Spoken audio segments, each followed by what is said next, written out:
Hello and welcome. My name is Matthew Donahue, and this is my video for the Student Teaching Assessment Task 1. In this video, I'll be talking about the 4 lesson plans that I submitted and really how they align with the Colorado Department of Education standards. I tried to set this up by showing things such as lesson design, valuable assessments, engaging instructional activities, uh, that I feel the students will really enjoy. I have this limited experience of being a student teacher, so I try to pull together things that I've not only used in class with the students, but also observed in other classrooms from my observation hours previous semester. I'm hoping that these plans really ensure that students not only meet academic standards, but also hopefully develop those critical thinking and communication skills that they can use in the next chapters of their lives. So let's jump in. I do have kind of like a PowerPoint that, as I took screenshots of the UBDs, although I know you have access to them. But let's see here. I'm going to share my screen.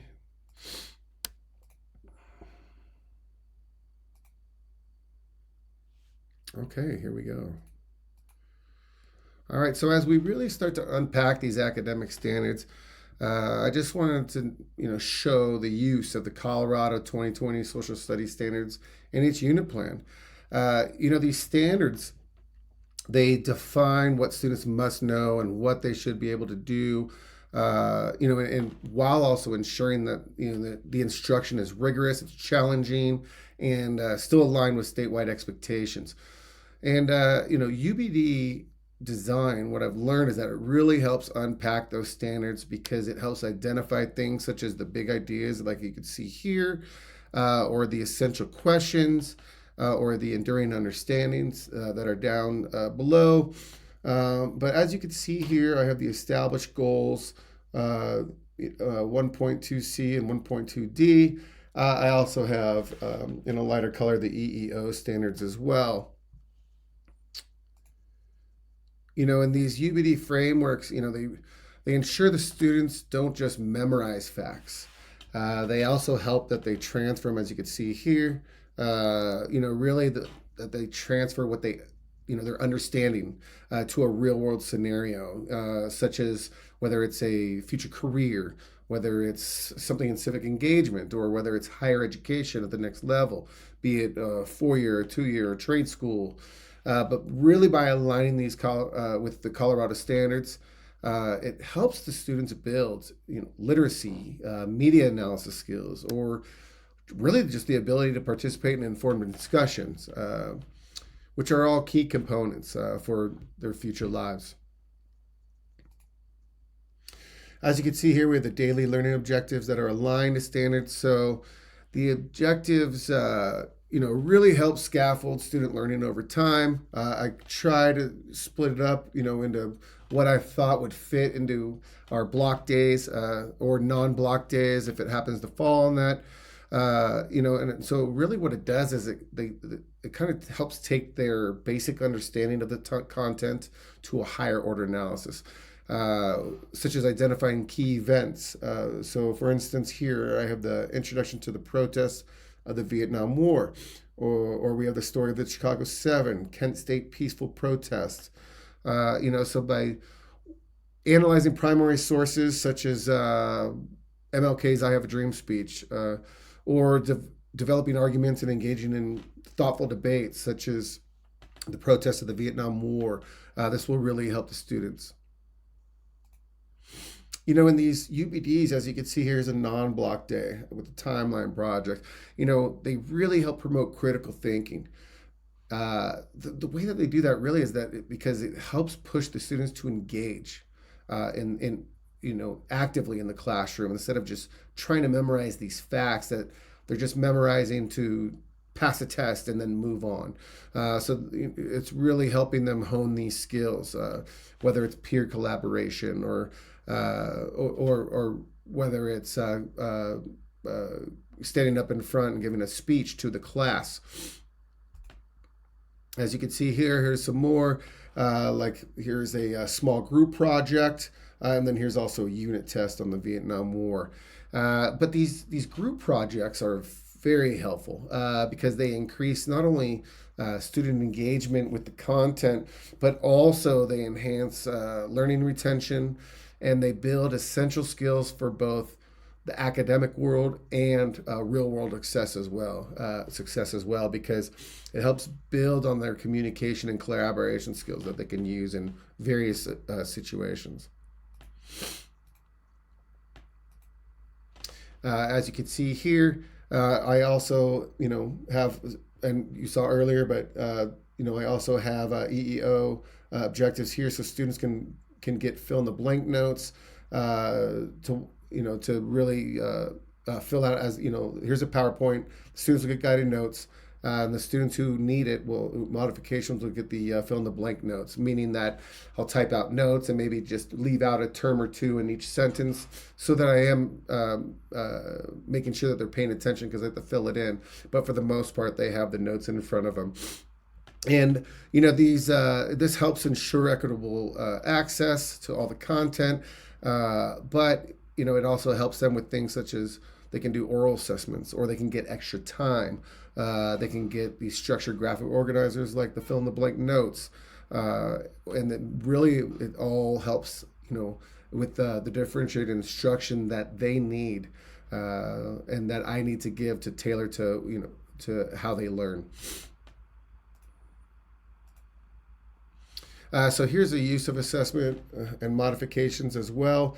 As you can see here, there's a research paper that they have to write, 1 to 2 page paper. But as you can see, here's one that says students can give an oral report for those who have that modification.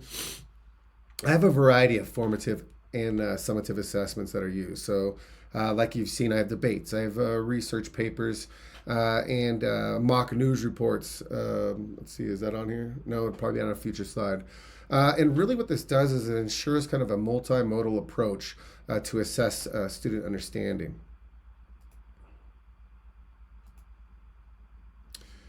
So here we go with more assessments. Here's a Civil Rights Protest News Report. You'll be able to click on it with the PowerPoints, but if you could click on it, it would talk about how they will work in group projects and then stand up and give a presentation in front of the class.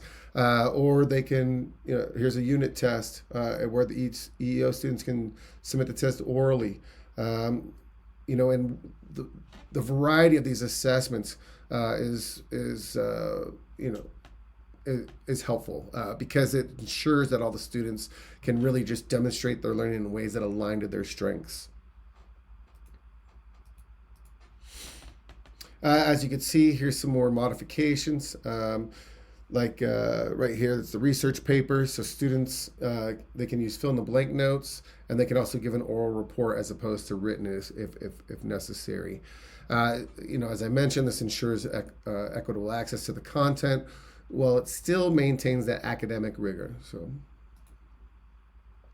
And a mix of these types of assessments really ensures that learning is measured comprehensively and not just through tests. As you can see, there's a test here, but there's also a Vietnam protest music project where they actually analyze song lyrics and compare them to how it may have influenced Vietnam protests and helped change society. And as you can see here, here's the Vietnam protest music project syllabus. Here's videos that they'll watch, along with guided questions using graphic organizers, where the students who are on a 504 IEP can use those fill in the blank notes. And these kind of creative tasks really keep the students engaged, it keeps them active, and it helps them retain more information. Here's design and implementation of the instructional tasks. So, like this slide here, this will show that lessons are built around the desired learning outcomes rather than just delivering the content. When it comes to transferring those skills that they need, for instance, here, this is a debate. So this is a well-designed task that really encourages discussion, and it also makes it interactive and student-centered. So they'll split up into groups of 2, nonviolent resistance versus self-defense. They'll do the research on Chromebooks. They'll have time to organize. There'll be a debate. There'll be also a post-debate vote. So these tasks really provide differentiated opportunities within the groups themselves, whether you just want to be a note taker, whether you want to be a person that types or looks things up, or whether you actually want to stand up and talk. So this really can meet the diverse learning needs to ensure that all students can participate and succeed. um, Another one here, so here is another way to learn through a primary source analysis. So this is, some questions that they can answer while they are watching the "I Have a Dream" speech by Martin Luther King. So, or we can use group projects as well. Here's a timeline creation. It's in a group of two. Here's a Vietnam protest music project I spoke of, where then they'll also stand up in front of the class and give an oral presentation. And these activities, they really ensure that students don't just learn the facts, like I said. They develop the skills, they develop the understanding that they need to think and to critically think and to analyze issues and to apply their learning in meaningful ways, whether it's at school or in the next part of their life. When it comes to selection of instructional resources, I try to incorporate a mix of textbooks, videos, primary sources. As you can see down here, here's Read Chapter 30 from the textbook. Here's with fill out guided notes. Here's two phenomenal videos, one about activism, one MLK speech. And I try to choose, things that cater to diverse learning preferences. For instance, with these videos or with historical speeches or with different types of graphic organizers.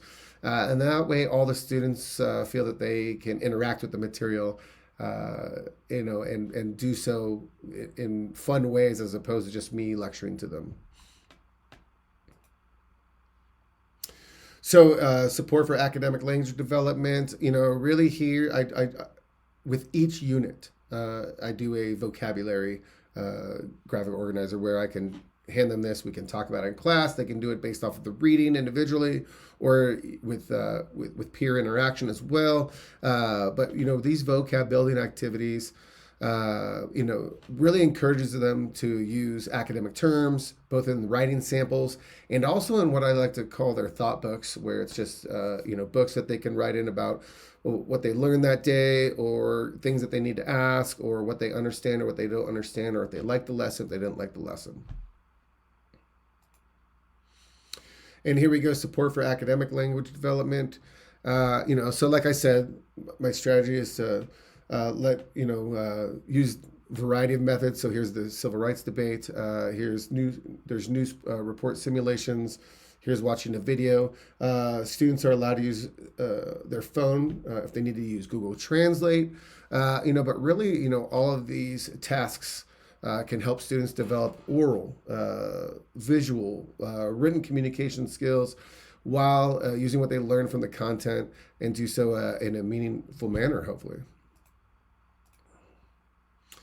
So that's all I got for you. I hope that these instructional plans will demonstrate a clear alignment with the CDE standards through the academic content that's in them and also through the learning objectives. I hope you enjoyed the assessments. I tried to use a variety of methods. And really, I hope that they help to create that spark for student engagement through the use of the variety of resources and activities that I've put into play. By trying to utilize a variety of these strategies and accommodations, I hope that these lessons, really ensure that all the students in all my classes have been given the necessary tools and the opportunity they need to succeed. So please enjoy them and let me know what you think. Thank you for watching and have a good day. Bye.